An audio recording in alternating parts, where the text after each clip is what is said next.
Welcome to the first episode of Students in DEstress. Hello. In this episode, we'll talk with Eoin, a master's student from Ireland who is studying marketing management here in Groningen. And he also happens to be an honor student, and we did not choose him because of that. It's not the reason.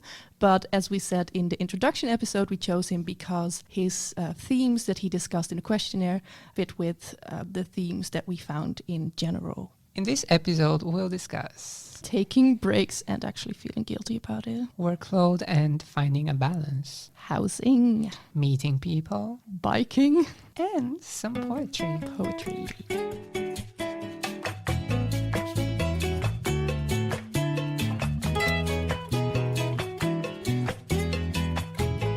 Hi everyone, we have our first guest here. Can you tell us why you're here? Because Like on of this us? world. I'm on this world because my parents decided to have a child.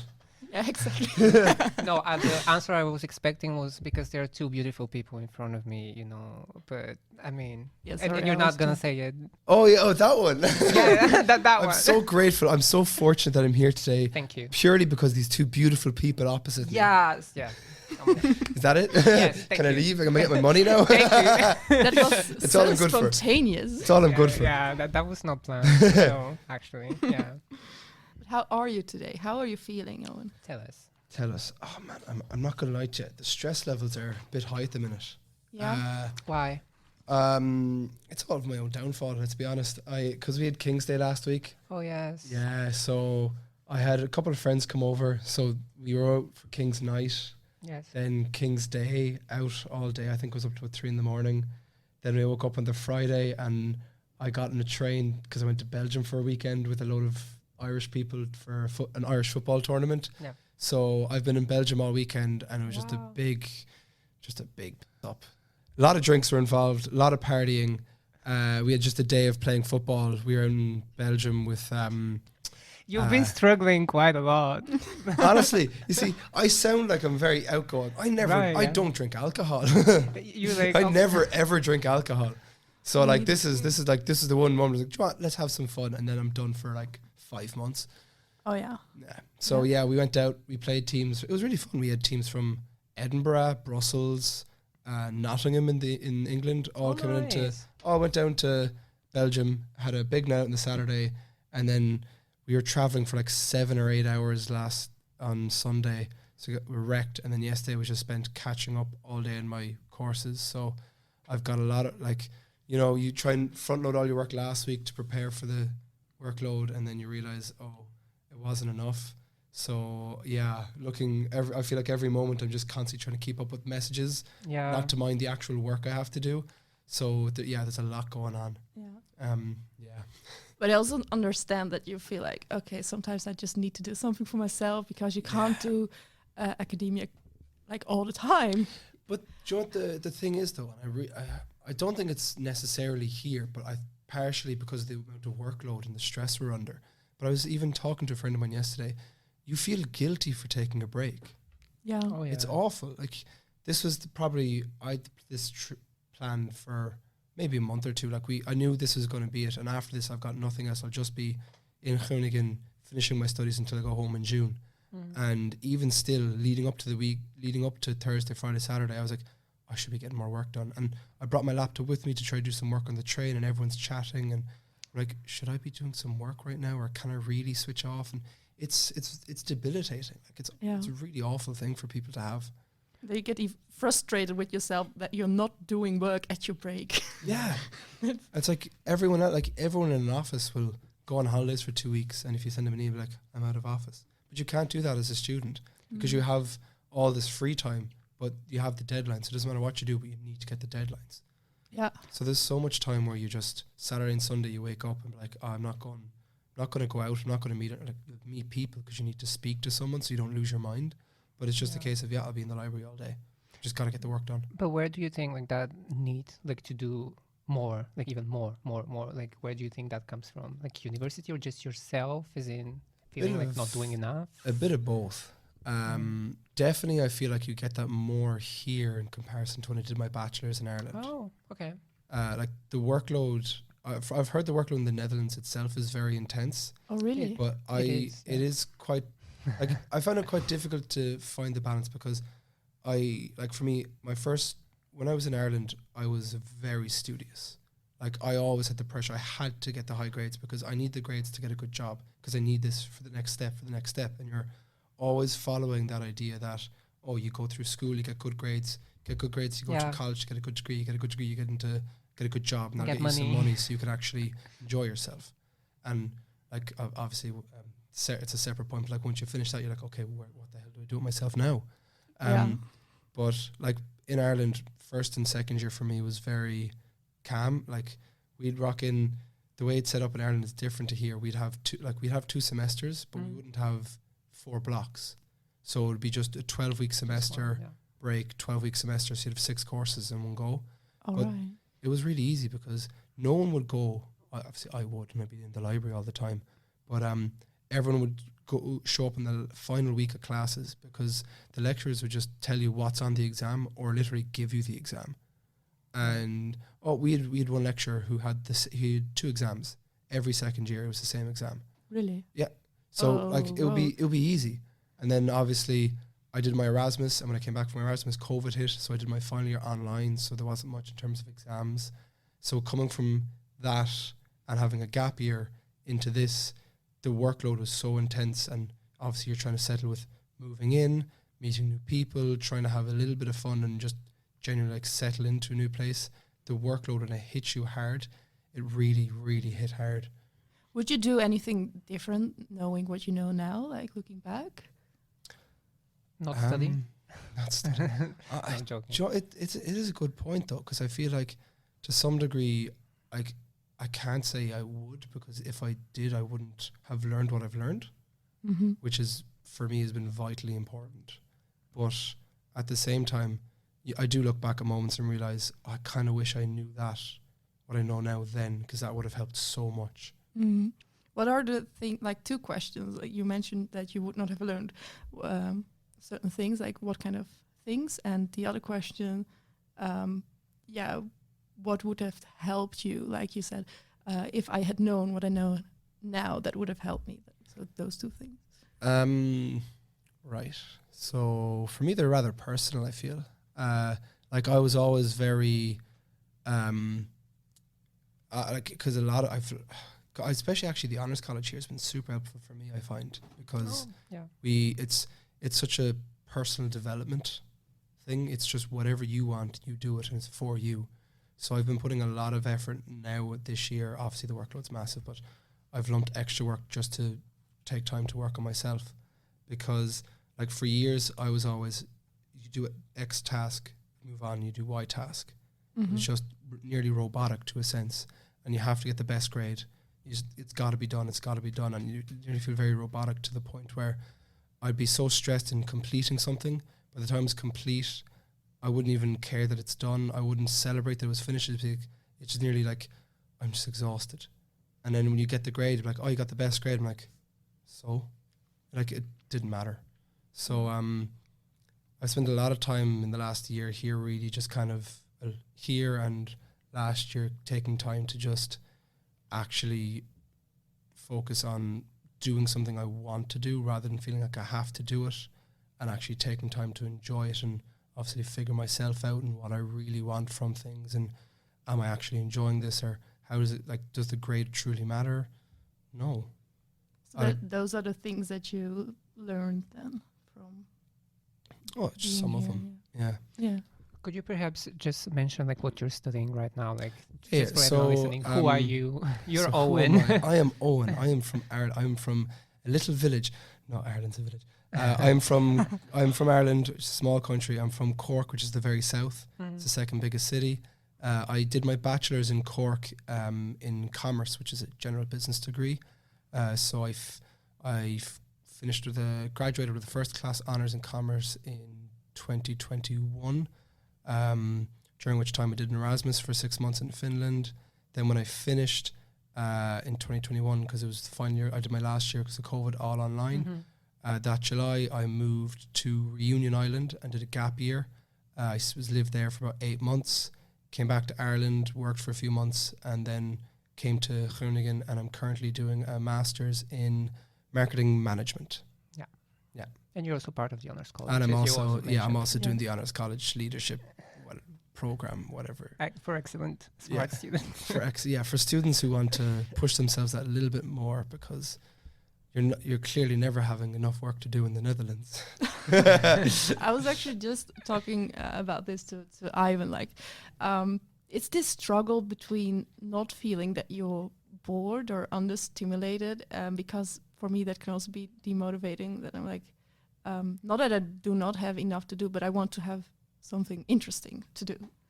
And on the other hand, when I say yes to a lot of things, I can easily feel like stressed, and I'm like, why am I doing so much? That's just because I said yes to so many things. It's something that I recognize a lot, actually. So it's hard to find the balance. Yeah, I always say yes to things. I need to say no more often. Be like, okay, no, I actually have to go home tonight because I need to cook food or clean up or get some sleep. But no, I'm the exact same. Do you ever, like, it's a big thing I've noticed here is you work so hard because I've said to so many friends, like, when you get a break at exam time, like you finish your exams or whatever, all of a sudden you have a week off and you take 2 or 3 days where I find I just do nothing because you're so exhausted physically. You don't realize it, but you're just so drained from the study that you just have no energy to go off and do anything for a few days. And then it hits you and realize, okay, now that I always say to people, oh, I hate studying or I hate doing this. It's so much work. And now that you're free from it, you just think to yourself, what's my purpose in life now?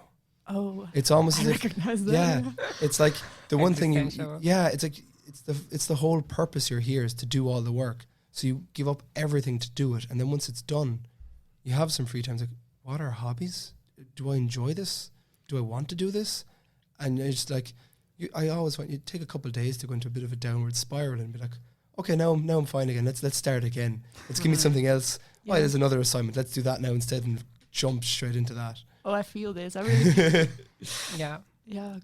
To be honest, when like from the students' input we got, there was also a lot about exam season and like exam depression and how everyone just suddenly starts feeling super lonely. And there's like this depression where like you go off, like because you're alone and then you have to study. And then you go off into these downward spirals and then just existential questions, which is, It's just suddenly you have this headspace to think about the why and not just the how. Like, how am I going to manage this? It's like, why am I actually doing this? And then every block, I'm like, okay, now next block, I'm going to take it easy. I'm going to do less. Do you? I don't. Exactly. It's weird. I mean, why? Keep pushing. It's interesting you say like the how and the why, because for me it's always a case of I have to do this. Yeah. It's never a case of how am I going to do this. Like, no, I need to do this. I must do this. It's like I put that pressure on myself saying this needs to be done. This needs to be excellent. And then that pressure is so high. For years, the pressure was so high, I just do nothing because I know You can start. it's not going to, like, I can try write 50 words on a piece of paper, but that's not going to be good enough. So why even bother? Because it needs to be excellent. And like, I need that top result.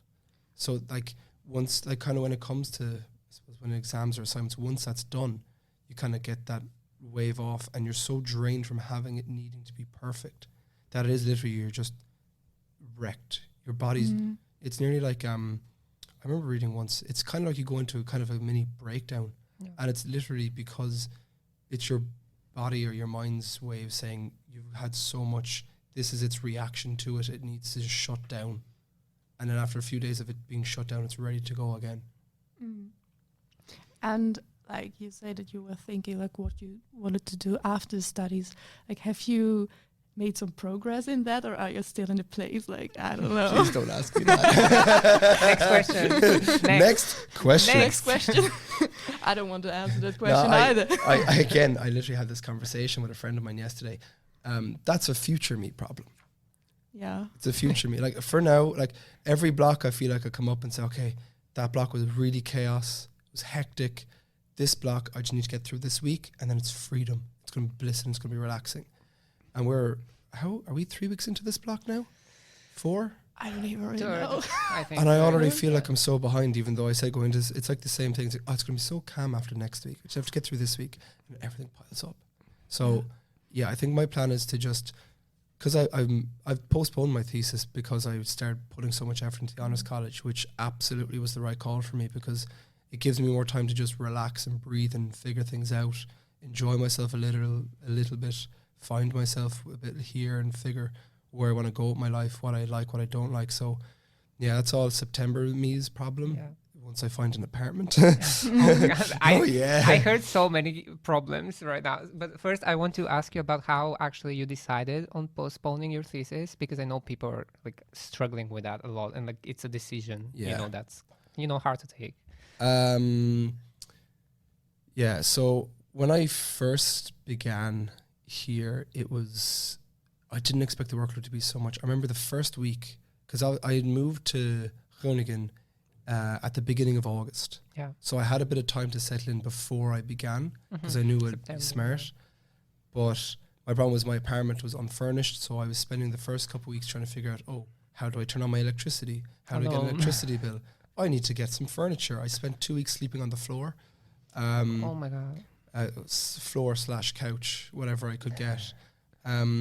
So it was figuring that out, and then we obviously had the ESN week and everything. So like, I'll get a chance to meet people. We'll be fine. I'll make some friends. I'll settle in, and then on the Saturday of the ESN, I get this. On the Friday, the first night of the ESN, I get this email saying, "Have these readings done for Monday's class." I'm like, "That's okay. I know maths is going to be a step up, but is it going to be that serious?" And you go into the lecture on the Monday or the Tuesday morning, and they spend the class discussing the readings, going into detail on which reading is which, what were the findings, what were the drawbacks of these findings, could they have improved them? And I just kind of realized this is a lot more work than I expected. So already the first day you were like, This is how You're behind. Yeah. And I thought I was being really smart about this, because I was actually going to come here last year, but I deferred it because I took a year out. But my friends came here, and one of my friends actually did the same course as me. So I took all of his notes. I got all of his tips and his advice. Oh, nice. So I thought I was coming into here with a head start on everybody else, but no, it was a big wake up call. So after having a couple of weeks of that, because I went through I was going through a difficult breakup as well. So having to manage meeting new people, settling in, going through a difficult breakup, the workload of college, I was in a really, really bad spot. And I remember just trying to get the work done. Emotions weren't there. It was just a case of, you have to do this, you have to do this, you have to do this. And so much of my time I'd actually just spend sitting there doing nothing, because I knew I needed to do the work. But mentally I was so exhausted I couldn't do anything. So I think it was around November time I realized, because I decided to do the Honours College as well, which at the time, another yes. Yeah, I mean, in my it was a great decision, but I knew, I've never done anything extracurricular. Let's do something extracurricular, and it was amazing. But I realized, it's a hefty work as well.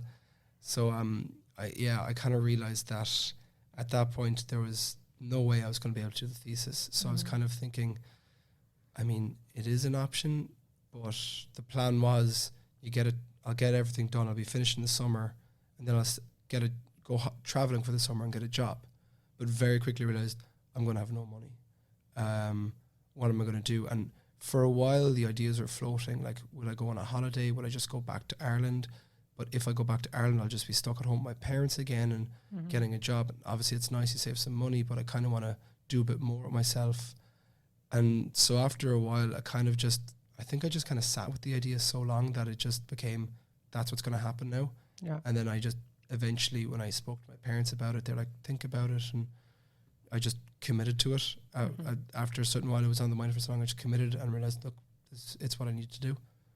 And once I made the decision, I do remember to some degree feeling a little bit regretful, because it was kind of one of those things where, like, do you know where you feel like you're not good enough now? You couldn't get it all done at one time. It's not good enough.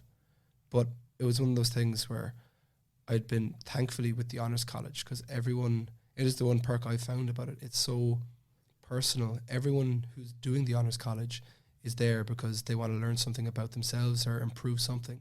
So whenever you walk into a class or whenever you find a group of people together, everyone's willing to have a discussion about anything. So I very quickly realized from that, it's actually okay to take time and figure things out. So it was when I quickly realized this is actually what I needed to do. It was a way, after a week or two, it was just a weight off my shoulders. And looking back on that period, is there then anything that you could tell maybe to other students that are also like struggling with the decision to have any form of delay or changing of things? It's what fits you. If you have to do it for you, you have to do it. Like, what's the worst possible scenario? I know I'm in a very fortunate position. Coming over here, a lot of my fees, my finances were being covered by my parents. So I'm in a very lucky position. But I knew I was pushing myself on doing the honours college and everything, but I realised this is too much for me to handle. And I want to try and, I don't want to, having learned from doing the bachelor's, I don't want to just keep destroying myself in study. It's just going to keep having phases of burnout. For me, I felt like when I realised if you have to do something, just do it. It's one of those things, we all go down different paths. We all learn different things. If it's what you need to do, you need to do it. And you have now, I think, learned to feel that way as well, or is it still something that you like rationalize, or can you also really like feel that it is true, or you're still like, oh, it needs to be good or excellent, or if I don't do it, I fail, like those kind of thoughts? It's a very slow process. I feel like I'm a very, like, my mind, I'm someone who is always processing, which can be very difficult, because if you're having a conversation or discussing or going through someone, my mind is constantly being like, okay, now I'm talking, even now I'm talking to you. But when you start speaking, I'm now consciously aware of the fact, okay, I'm now not speaking. I need to make sure I'm listening to what you're saying and engaging, because that's the right thing to do. It's respectful. But also, I'm now thinking, okay, well, what am I going to say next? I don't want to sound like an idiot. I want to make sure I'm saying something that sounds like I'm listening. Exactly. I'm always processing. So like in that regard, it takes time for it to go through. But looking back at it now, I have shifted that focus a little bit. Like for me, so much was you need the grades. But now that I'm here, it's a case of the grades don't matter that much. If I can come out of here and say I've got a master's degree, they won't really look at the grades that much. I can just say I've gotten it. And it's been an enormous weight off my shoulders, because I'm no longer looking at going for, I mean, if I get a 7 or above, it's amazing. Because I know I'm a hard worker. I know I will get grades if I put my mind to it. But at the same time, I'm not willing to push for an 8 when I know it's going to really stress me and burn me out when I can just get a 7, because a 7 is still really good. Yeah. I think what you're saying is very important, because also what you mentioned when you arrived, like you had all kind of struggles, which were also like fit with the input we got, like for students, because you said moving, housing, like grades, then, you know, like just the all stress about like thesis postponement, you know, like you have all those stuff that you need to do. And it's like, I get how frustrating it must feel. But I also wanted to ask you about like your experience as an international, because you did mention like you moved and then it was, you know, just housing, then like furniture, then you're all by yourself. Like how did you navigate that? Like did you struggle a lot? I'd say I was very fortunate, and I've really, really learned this year in particular that Irish people, we are pests of the world. We go everywhere and we take over, and no matter where in the world you go, you'll find Irish people. And like I've lived in Finland and I lived in Reunion, and when I was over there, there was very little Irish people over there. I made 1 or 2 Irish people I would have been friendly with, but I was always mixed with internationals, and I enjoyed that. But coming here, I felt like immediately I just found a group of Irish people, and all of a sudden we have a connection, and now there's I don't know how many of us, hundreds of us around the place, all lit around. And I think it's a part of our culture in terms of community that if you see someone, sure, we'll help you out. We'll do what we can to help each other. And I got that because when I got here, obviously, I had a friend of mine who'd studied here last year. So for my first 2 nights when I was here, he let me stay in his apartment because he wasn't going to be here. So I had a bed, I had fridge, I had a toilet, like I could sleep in his place and have comfort. So obviously once I found my apartment, I now know where it is. Let's take a day to walk around the city. Okay, and now here's some recommendations as to where you can go to find these things. Here's where's the best spot to go to find a bike. On my second day here, I found a bike, got a bike on Facebook Marketplace, which is a great spot to get furniture and bikes for people who are listening. It's super helpful, super cheap. I think I got a double bed and a mattress for €80. Oh, which would have cost you about 300 in IKEA. It was that easy. I never knew. Oh, it was fantastic. I furnished my apartment because I got fortunate as well in getting the apartment. It's a large apartment. We have a sitting room and everything. We had to go out and buy. My second day here, we had to get the back feeds, the big basket, and move a couch across the city. And it was 30 degrees. It was an experience. It's a rite of passage coming here. But was it windy? No, it was really, really warm. Important question. No, because I hate the wind here. Like I cannot cycle. It is. Yeah. There are days where I felt like no matter which direction you're going, the wind is always against you. All the time. Like you could just turn around and it's still against you. Yeah, like being Dutch, I'm used to that, I guess. It's so bad for us internationals. I love the cycling though. It's fantastic. No, and it's sustainable. So everyone listening, cycle, don't drive cars. But even at the health benefits alone, you're being active, and like who cares if it's wet? It's wet. You're gonna cycle. You have no other choice. You might as well do it. Yeah, like move your couch, with the bike. I just wanted to ask you something about you mentioned because you said, I met a group of Irish people. And I just wondered, how did you meet them? How did you just find that group out of Facebook, Marketplace? So, train station. My very first lecture, I was late. I was late for my very first lecture, but I was lucky because there was 3 of us who were late, right next to each other, walking in. So I spoke to the girl next to me, and we were chatting, and she was saying, "Oh, there's an Irish girl in my ESN group, and she's also in our course." I was like, "Oh, amazing!" So that was great. And next to me had she's like, "Oh, I might introduce you, whatnot." I was like, "Oh, that's kind of cool." And then the next day we had another class, and after the class she introduced me to her because we needed because the other thing actually I noticed here is the group assignments. You have to enroll yourself into groups, and when it hits the time, if enrollment's at 12, you need to be on your laptop at 5 minutes to 12 refreshing to get that group you want. Yeah. So she introduced me to her. So we then had it like, let's make a group. We're like, fantastic. And all of a sudden, she had met another guy who was Irish, who was doing because the 2 of us were doing marketing management, but he was doing the marketing data analytics. But he was also Irish. So all of a sudden, there's 3 of us. We're like, oh, this is great. There's now 3 of us. And he's like, yeah, I live in the student village. There's a couple of Irish people from there. And we're like, oh, that's amazing. We must introduce ourselves. And then like it just builds from there. There's a community of, I think it's at this point in the WhatsApp group, it's over 200 people actually. Now it's previous students and current students. But we have a Gaelic football club here. Like it's only an Irish sport, but there's a Gaelic football team in Groningen. So my friend told me about that and he added me to the group, and they're saying, look guys, we'll meet up and have some training. So you go there and you meet a load of Irish people, and all of a sudden the thing is I always find is, especially with Irish people, within like 3 or 4 people, you're going to have a common link. And it turned out that my apartment, because it was an expensive apartment, but we could have multiple people in it. So I had 2 friends move with me. And it turns out one of my friends, she lived in one spot of Ireland. Her neighbour was cousins with the girl on my course. So they actually knew each other, even though they were on opposite sides of the country. And I was like, how? It's just such a small world that you meet each other here.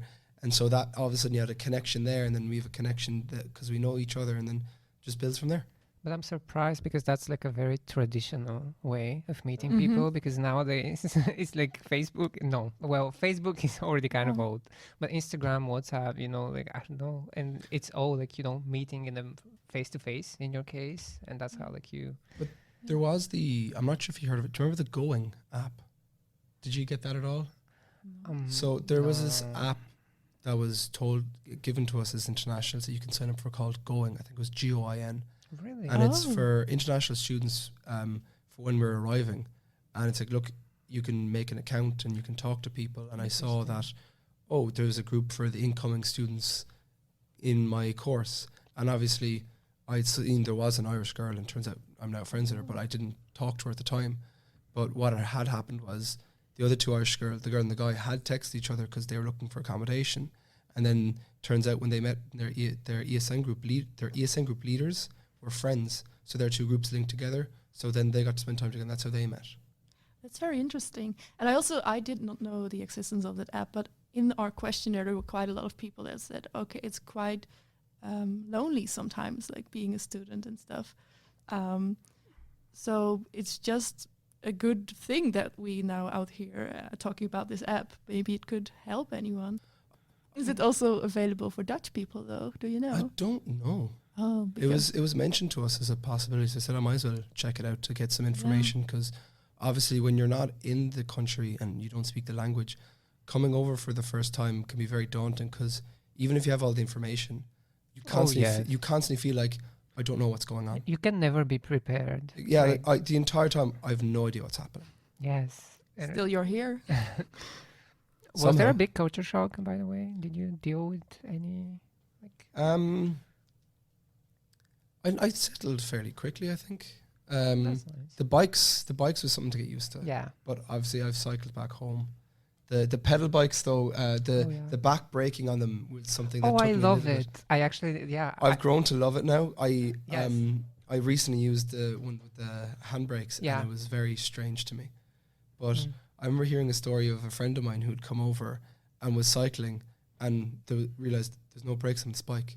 There's no brakes on the bike, and it wasn't until he got back later that day he said to his friend, "Were you trying to kill me? There's no brakes on the bike." That was me. No, I was that friend. I knew I recognized you. I was that friend when I arrived here. It was so bad. I was like, wait, like, is that bike broken? No, this sounds so probably lame, like, to people that, actually know the type of bikes, and that, you can backpedal and be fine. But actually, I only had such a bike as a child.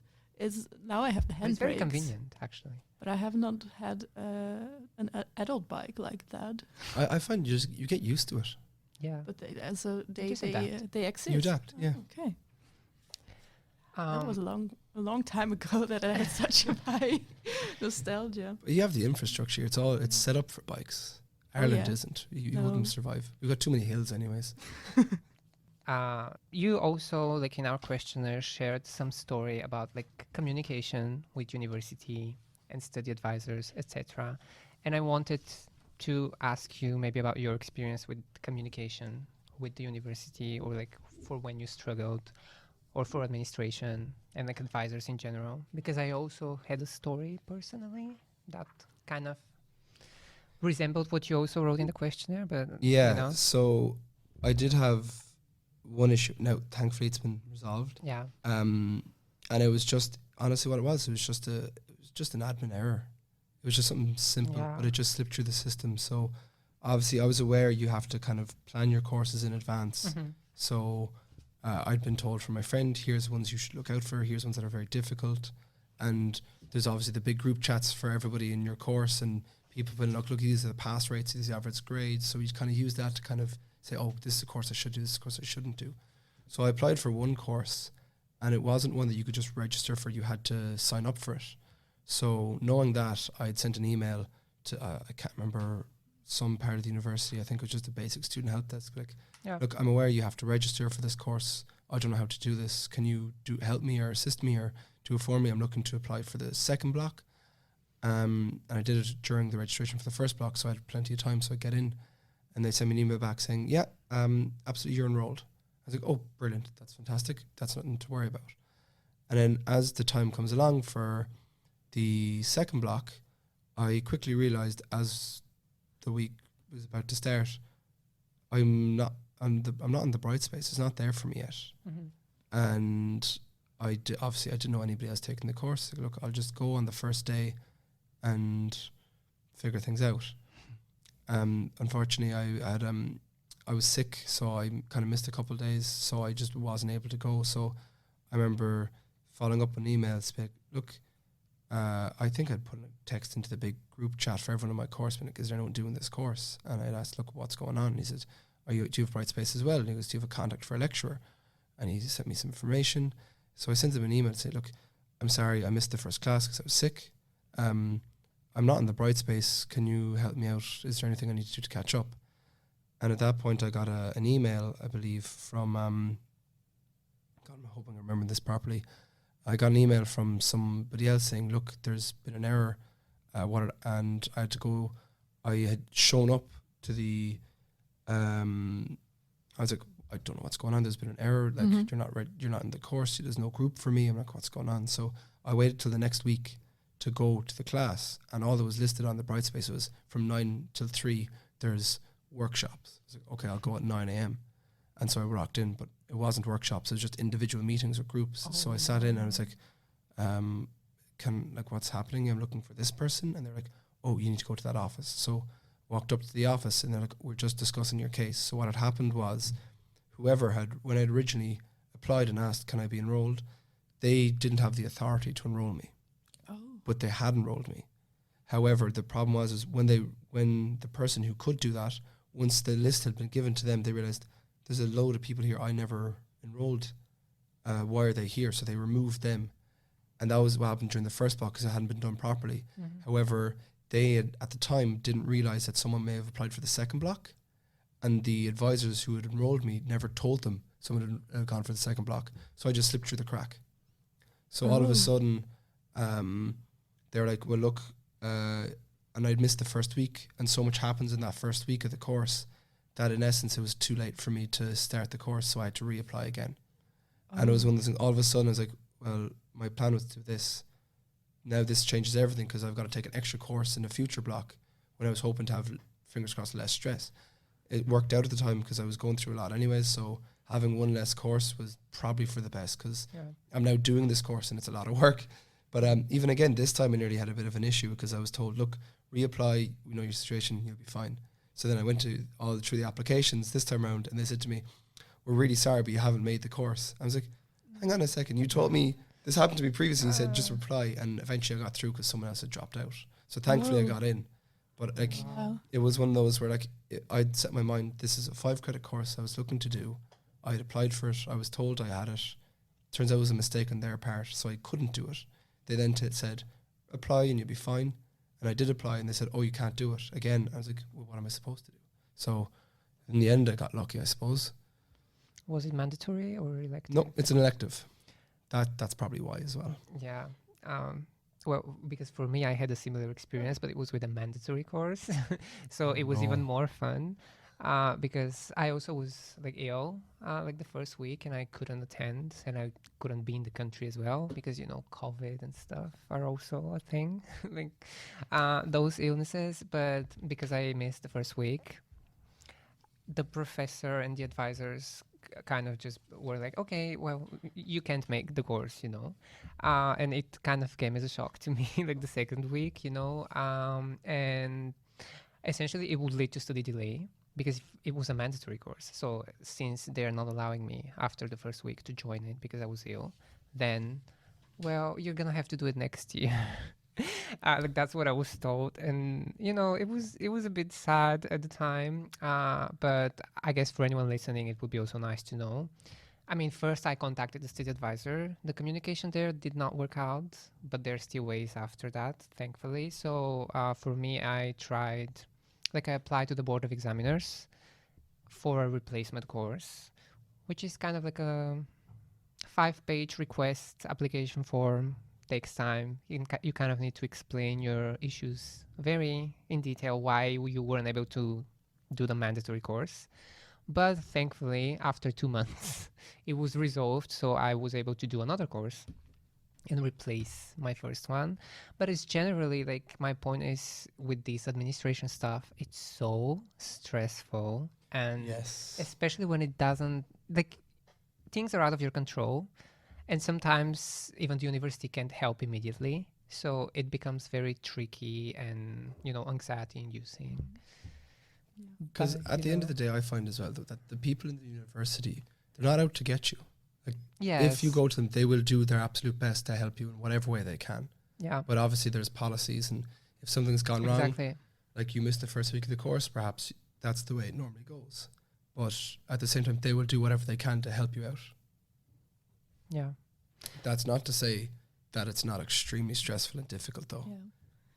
because it's on the back of your mind then for the next month, 2 months. Oh yes. What's going to happen? Will I have to come back? Will I stay on? And Yes. it's just that it's that extra thing you do not want to have on the back of your mind when you've got enough work to be doing as is.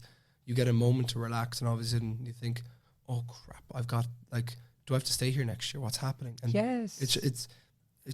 it's an extra thing to have on top of your head. Like it will eventually sort itself out, and everything I hope everything turned out fine. Yeah. But it took me like 2 or 3 months where everything was uncertain, as you're saying. It's that uncertainty, and even for me with everything else here, it's that like once it's fine, you can look back and it's like, oh sure, it was fine. But during the time, it is very stressful.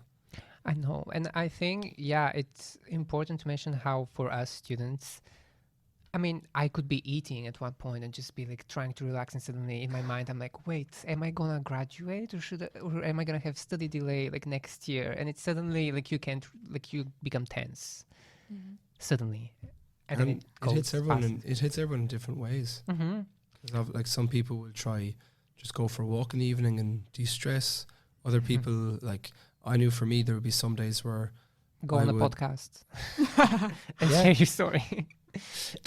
Talking it out helps so much, because at the very least, because I've had lots of conversations, because the whole podcast has been in talks lately, and with loads of people seemingly in the Honors College. But the thing is, like when you look to someone like, can I interview? Can you talk about yourself? People yes, like, please. No, who would want to do that? But the moment you put a mic in front of them and start asking them questions, they absolutely love it, because they get to talk. They're like verbalizing their own mind. They're getting everything out there, and it's kind of it's a bit of a cathartic exercise for them. And even still, you're kind of getting someone on the other side who's reinforcing it or agreeing with you. So there's like someone, it's like problem shared is a problem halved. Yeah. Like at least if everything's awful, at least you can laugh about it being awful with somebody else rather than you suffering on your own. You're kind of suffering together. This is a togetherness that you're struggling. Yeah. Actually, I think we asked students for advice, and I think someone mentions as well, just ask for help when you need it. And I think that was a good advice, because when you don't ask for help and you're just overthinking, then the problem doesn't go away. Yeah. And especially like out of all the responses we got, I think it was definitely refreshing to see, okay, like literally everyone is struggling with different stuff, and like they want to share, and that helps them in some way. And in the end of the day, I think like talking about it is very good for people, because you see that, no one has it together. No one is perfect, even if it may seem like at the time, or you see someone, it's like, oh wow, like they're doing so many stuff, they're perfect. But I mean, based on also the responses we got, everyone, like a lot of people, everyone has their issues, even if they're not showing it like in real life. And a lot of similarities as well. Oh yeah, like I've had so many moments where like I'd hear people like, you're always fantastic with this, or you're always good at that, and whatever. Like, no. And I'm like, and you kind of say it jokingly in a lighthearted way. It's like, no, I'm a disaster. And then you kind of leave it as, I'm a disaster. Like but the one thing I've been very grateful for actually in learning and going through being here has just been, I don't know if it's part of that maturing phase of your life, but you say you actually have to ask for help. But once you can get over the whole issue of overthinking of, oh God, what will they think of me? What's going to say if it goes wrong? Because I'm an overthinker. I always go through that. But once you just get it out there and say to someone, look, I'm struggling, or even if you kind of mildly put it, it's like, yeah, this has been it's a rough time just going through this. They're like a friend of yours cares about you. They'll go through it with you. And even if it's a case of you just need someone to sit there and say nothing while you vent, they'll do it. Or just give you the hug after, or just someone to be there like, yeah, it's awful. Or just you come out there saying, I'm really struggling. Stress is overwhelming. I don't know how I'm going to do with this. I don't know what I'm going to do after. I've got all this anxieties. Everything's building up. And you kind of just get out and they're like, I'm the exact same. I've got X, Y, Z to do. I want to go home and visit my family. I've got no money left. I don't know how I'm going to sort this out. And you kind of find a way, because like for me, I always find I love to help people because, and it's one thing I love about is we always share stories. We always learn from each other's experience. But I guess for one reason for me was I always used to like helping others and finding a purpose in helping others become better, because that way it was a way of ignoring my own problems. And also, it's a case of if I'm helping others, it means it's giving me a purpose. Yeah. But at the same time, when like you're talking to each other, all of a sudden you can think, oh, actually, well, hang on a second, you have this problem. I think I might know someone who could help. I can solve it. Yeah. But for my problems. But they might have something for your problems as well. Exactly. Yeah. And I think it comes from maturing in terms of just getting over that giant hurdle of just, Sharing. I need a hand. I'm struggling here. Mm-hmm. But and it's not an easy step. Like I always find the next step you have to do in something will always be the hardest. Oh yeah. Yeah. But it'll always feel, and then once you do it and you're like, oh, that was so simple looking back on it. Yes. And then you forget even that you struggled with that. It's like, Yeah. Did I? Like what? But like, if it doesn't even, like, even with all the student stuff, there's always the student advisory, the student board, and the college, and the emails. But sometimes just saying to someone in person, like, yeah, no, I know someone who's sorted this out, or yeah, like when it comes, I'm not sure if you've had it, but coming as abroad as international, you need health insurance, and for ages, obviously, because I have health insurance in Ireland, I was like, I don't need it here. But to get a job, everyone in the Netherlands is required to have basic insurance. Which is a bit expensive. It is. Opinion. I looked. Yeah. I think I'm paying €126 a month. Yeah. Yeah, me too. Not a bit. Yeah, it is. Yeah. It's a lot. But the reason I was like, I'll be fine. I won't do it. I'll just wait. I'll be going home. It'll be fine. And next thing, someone's like, no, do this, because if you do this, you can actually apply for a rebate. So if you aren't earning enough money, like you're a student, the government will give you money to help pay it off. And all of a sudden, realize, oh, well, all of a sudden now I can do this. Mm-hmm. Or like someone can literally just be like, hang on, this thing might help you. And it just guides you in a direction.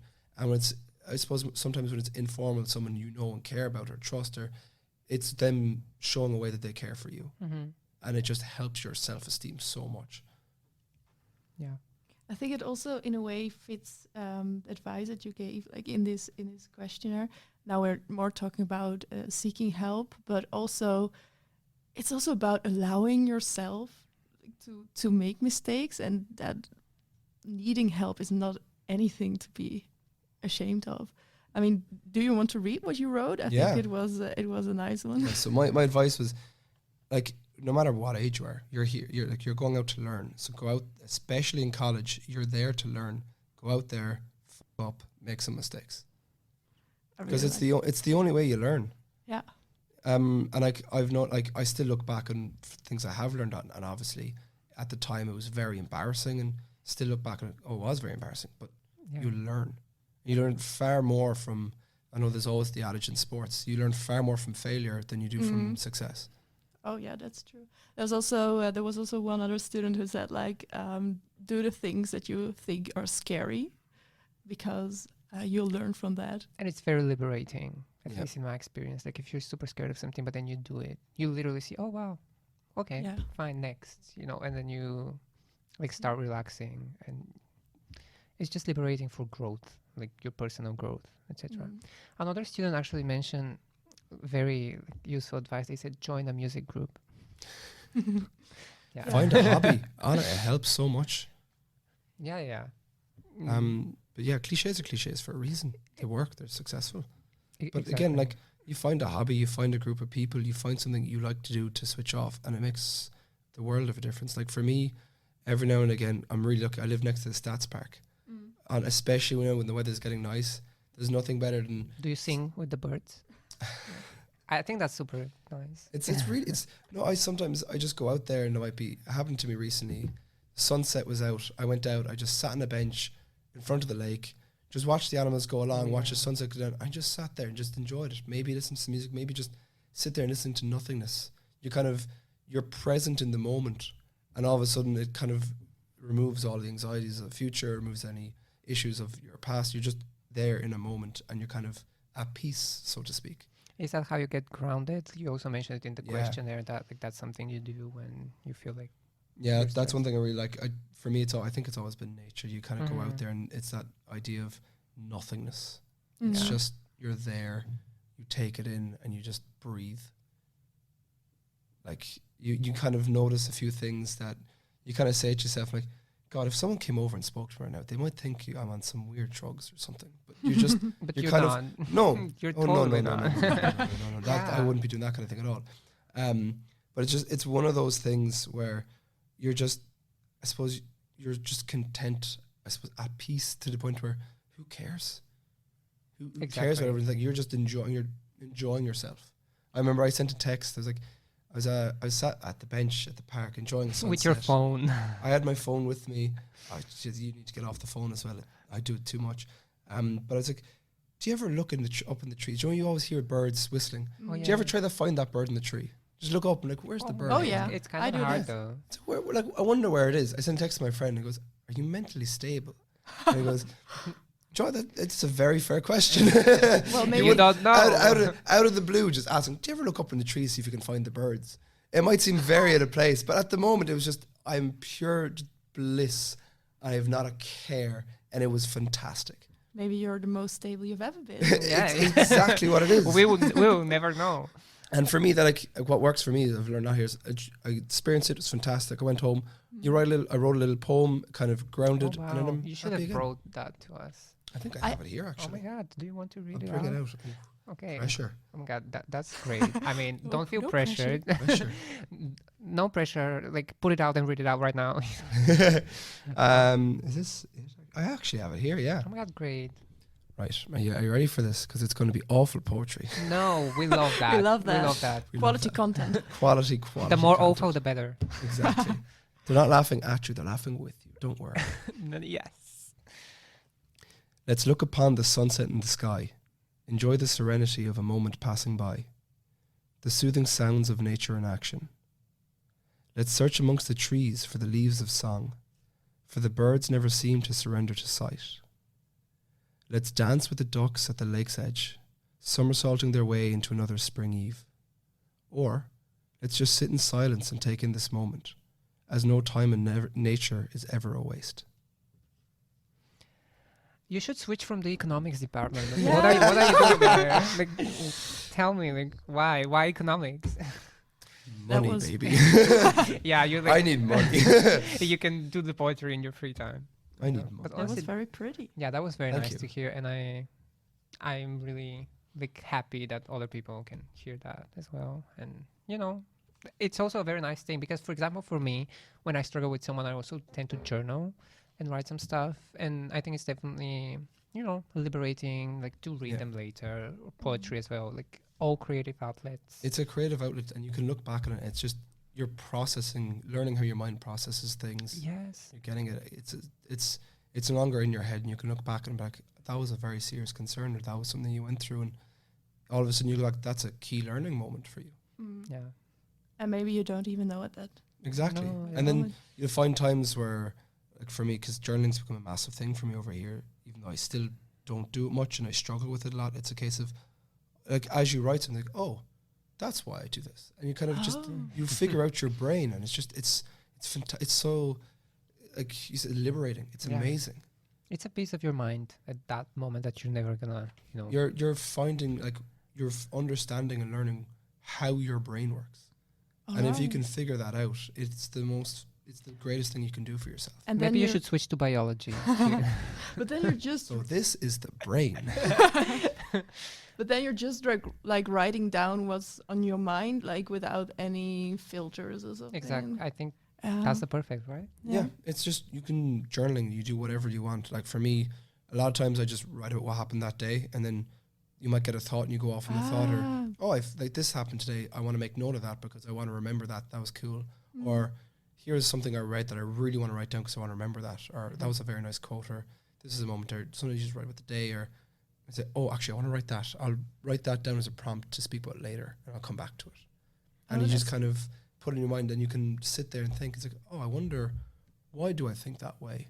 Or what is it that interests me about the way he says something, or they say something, or what was it about that made me feel a certain way? And you're just kind of figuring it out. Oh, it sounds interesting. It also reminds me of something that I did in theater class, because then we did an exercise in which you had to type without a break for 10 minutes, and you were not allowed to correct your mistakes, and you were not allowed to filter any thoughts. You just had to write down everything. Also, if you were thinking like, I don't know what to write, you had to type, I don't know what to write. And then after 10 minutes, it was just, you had to stop. And then you had to look for some interesting things in your text. And it was very interesting to me because I had just written this, and not having this filter, and then you're just reading things in the text, and you're like, did I write this? Do I think like this? It's very interesting. That sounds incredible. I It's- feel like that it's would be fun. fantastic to do in a public place, because you can look back and watch your mind wander. Like, have you ever been to everyone's been to the forum? It's the greatest thing in Groningen. Yes. The forum. Like Yeah, this is yeah, I love it so much. 5 stars. I feel like if anyone ever comes to me, like, what's there to do in Groningen? Forum. I'm like, oh, there's the forum. I'm like, oh, what else? Forum. You could always try the forum. Yeah, the forum's lovely. Have All you heard times about of the year. forum? It's Yeah. this really like chic place. But yeah, you just like, I sometimes be at the forum and just sit there, and my mind will wander because I don't want to work. And you're like, oh, it's people watching, and you can go and Stream of consciousness. person in a red top. That's a cool red top. Would that work for me? No, but it looks really good on them. I wonder how it look on somebody else. Why is it that it works on them? What color hair do they have? Does it work for their face, their structure? And you just go with it, and you can look back and like, I'm a bit mental, aren't I? No, I think everyone has that. It would be interesting to have like a laptop or pen and paper when Yeah. you're like in the shower, having your shower. Oh, what's thoughts. that? No, I'm joking. Just have a permanent recording device on you. Yeah, exactly. Yeah, record everything. I do think it's a great exercise of expression though, but I do feel like it's best done on a laptop, because I know my writing, and when you're journaling, trying to read back later on, oh man, And it's slower, Yeah. actually. I actually really do enjoy the physical writing, because it feels, I suppose, more traditional, Natural. but more natural, yeah. But then when you look back, I'm like, why this could be any one of 10 different letters? What have I said here? So actually, what we can take from this is that sometimes you should just take a moment for yourself and write Oh, down some thoughts, absolutely. and maybe that will help you. And you just make sure to not overthink when you write Yeah, and down stuff. But honestly, yeah, that's the Yeah. technique as well. Like, if you Yeah. put it on paper, then you're not going to think about it. yeah, kind of. then Yeah, it's, So you then get it it's, out. then it's done. and you can also gone. burn the paper as well. If that's Exactly. Oh, yeah, very if you want easy. to. But it's a way of like, if there's ever something on your mind, write it down. Like they always say, write a letter to someone. Oh, yes. And you don't have to send it, but you know, like that's compounding all the thoughts and pressures, whatever in your head. It's now on that letter to whoever you want to send it to. You can send it to them, or you can keep it for yourself, and you can read back to them and goes, yeah, I remember why I felt that way, everything. And you can also write it to yourself. There are these websites where you can write a letter for your future self, and they can just email it to you like in 1 year automatically. Oh. And there That are would be so scary. And there are also some places. I was in Korea at one point, and they have this cafe where you can write a letter, physical letter, like seal it yourself, whatever, and then write the date, send it to yourself, and then it arrives like 1 year, 2 years later. Oh, that is so interesting. Yes. So please, anyone listening, like you could also do it on a website. You could, some people also, there are these time capsules when you put Yeah. them in your yard or whatever, like Yeah, you yeah, bury yeah. them, and then I think that would be like a fun get out of your mind But activity. even if all that's too much to handle, because oftentimes I'd feel like, oh, I want to write, but I don't know what to do. Yeah. Just take a moment, sit, just breathe, close your eyes, take a big breath in, big breath out. If you actually just slow the breathing down, just tell yourself to breathe. You actually just calm Yes. yourself down. Mm. The biology student in you is just amazing. But no, it really helps. Like breathing techniques. Up It's until recently. mindfulness. Yeah. Yeah. On the one hand, I think, oh, I'm so inspired to do this. On the other hand, I think, oh, another to-do on my to-do list. I'm the But exact same. I'm like, It's so bad. I want to do this. I really but want to yeah. do it. It's like bringing it back to what we were saying earlier, though. It's like once you've all these things you want to do all the time, but Yeah. you've got so much study to do. And the moment you're finished with your study, it's like, oh, I've got all this free time. Like all this list of things I want to do. And you look at the list and you're like, I don't want to do any of that right now. Or like, I really want to do it, but I don't want to do any of that. I'm exactly the same. And at the same time, I have 100 unfinished projects that I'm like working on, but not really. But Yeah. it's just part of the journey. Exactly. So You're here to learn. Yeah. Yeah, exactly. I think that's a nice conclusion.